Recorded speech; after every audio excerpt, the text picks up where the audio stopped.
Assalamualaikum warahmatullahi wabarakatuh. Perkenalkan, nama saya Lalu Sepel Irasri Sanjani, NIM 2020 A1H158P, kelas 4C, Prodi PGSD, Universitas Muhammadiyah Mataram. Baiklah, di sini saya akan membuat video mengajar untuk keperluan UAS PKN SD.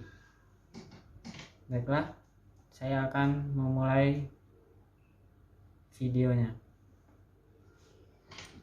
Assalamualaikum warahmatullahi wabarakatuh. Selamat pagi anak-anak. Gimana kabarnya? Baik? Alhamdulillah. Baiklah, sebelum kita memasuki materi, alangkah baiknya kita berdoa terlebih dahulu ya. Baiklah, silahkan ketua kelas pimpin temannya untuk berdoa.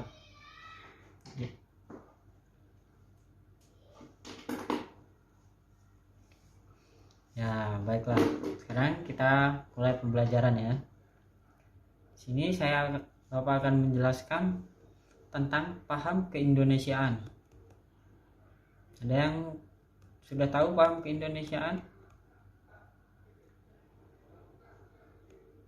Nah, belum. Baiklah, di sini Bapak akan menjelaskan sedikit ya.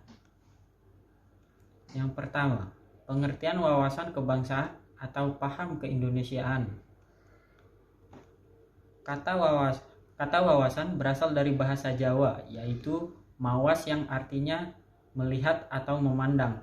Jika kata wawasan dapat diartikan cara pandang atau cara melihat, wawasan kebangsaan adalah cara pandang mengenai diri dan tanah airnya sebagai negara kepulauan dan sikap bangsa Indonesia, diri dan lingkungannya, dengan mengutamakan persatuan dan kesatuan wilayah dalam penyelenggaraan kehidupan bermasyarakat, berbangsa, dan bernegara. Wawasan kebangsaan atau wawasan nasional Indonesia adalah merupakan sebuah pedoman yang bersifat filosofia normatif sebagai perwujudan dari rasa dan semangat kebangsaan yang melahirkan bangsa Indonesia. Akan tetapi situasi dan suasana lingkungan yang terus berubah sejalan dengan proses perkembangan kehidupan bangsa dari waktu ke waktu. Wawasan kebangsaan atau wawasan nasional Indonesia harus senantiasa dapat menyesuaikan diri dengan perkembangan dan berbagai bentuk implementasinya. Hal ini berarti suasana kondisi yang mendorong perkembangan setiap individu sehingga terwujud ketahanan pribadi dapat menciptakan suatu ketahanan nasional Indonesia. Yang pertama, wawasan kebangsaan sebagai konsep politik.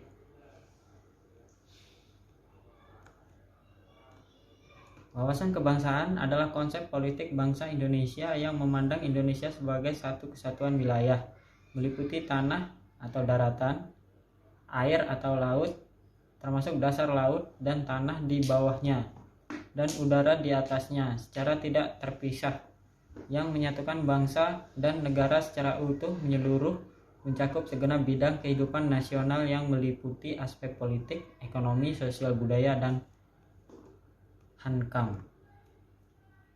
Selanjutnya yang kedua, landasan wawasan kebangsaan, yaitu terdiri dari idil Pancasila dan konstitusional UUD 1945.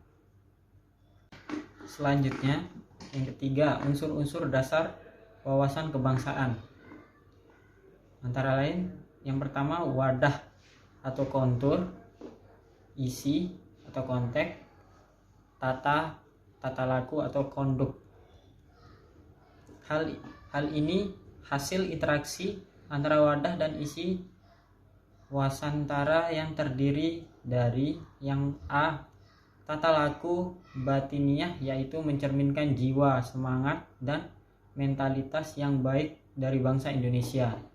Yang B, tata laku lahiriah, yaitu tercermin dalam tindakan, perbuatan, dan perilaku dari bangsa Indonesia. Kedua tata laku tersebut mencerminkan identitas jati diri kepribadian bangsa berdasarkan kekeluargaan dan kebersamaan yang memiliki rasa bangga dan cinta terhadap bangsa dan tanah air sehingga menimbulkan rasa nasionalisme yang tinggi dalam semua aspek kehidupan nasional. Baiklah, yang keempat ini asas wawasan kebangsaan, merupakan ketentuan-ketentuan dasar yang harus dipatuhi, ditaati, dipelihara, dan diciptakan agar terwujud demi tetap taat dan setianya komponen atau unsur pembentuk bangsa Indonesia atau suku atau golongan terhadap kesepakatan bersama. Asas wasantara terdiri dari beberapa aspek. Adalah pertama, kepentingan atau tujuan yang sama. Kedua, keadilan. Ketiga, kejujuran. Keempat, solidaritas. Kelima, kerjasama. Kesetiaan terhadap kesepakatan. Yang B, hakikat wawasan kebangsaan. Keutuhan Nusantara atau nasional dalam pengertian cara pandang yang selalu utuh, menyeluruh dalam lingkup Nusantara demi kepentingan nasional, serta memiliki rasa cinta tanah air, menjunjung tinggi kesatuan dan persatuan, memiliki rasa kebersamaan sebagai bangsa untuk membangun Indonesia menuju masa depan yang lebih baik tanpa harus kehilangan akar budaya dan nilai-nilai Pancasila yang telah kita miliki. Yang C, nilai dan makna yang terkandung dalam wawasan kebangsaan. Yang pertama, nilai wawasan kebangsaan yang terwujud dalam persatuan dan kesatuan bangsa memiliki 6 dimensi yang bersifat mendasar dan fundamental, yaitu yang pertama, penghargaan terhadap harkat dan martabat manusia sebagai makhluk ciptaan Tuhan Yang Maha Esa. Yang kedua, tekad bersama untuk kehidupan kebangsaan yang bebas, merdeka, dan bersatu. Yang ketiga, cinta akan tanah air dan bangsa. Yang keempat, demokrasi atau kedaulatan rakyat. Yang kelima, kesetiakawanan sosial. Yang keenam, masyarakat adil dan makmur.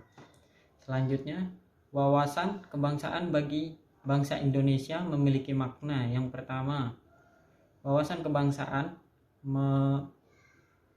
mengamatkan kepada seluruh bangsa agar menempatkan persatuan, kesatuan, serta kepentingan dan keselamatan bangsa dan negara di atas kepentingan pribadi atau golongan.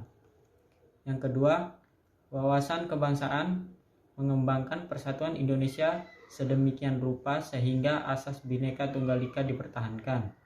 Yang ketiga, wawasan kebangsaan tidak memberi tempat pada patriotisme yang licik. Yang keempat, dengan wawasan kebangsaan yang dilandasi oleh pandangan hidup Pancasila, bangsa Indonesia telah berhasil merintis jalan menjalani misinya di tengah makna wawasan kebangsaan wawasan. Yang kelima, NKRI yang merdeka, bersatu, berdaulat, adil, dan makmur, bertekad untuk mewujudkan bangsa yang maju dan terdiri serta sejahtera lahir batin sejajar dengan bangsa lain yang sudah maju. Sekian sedikit penjelasan dari saya. Semoga dimengerti ya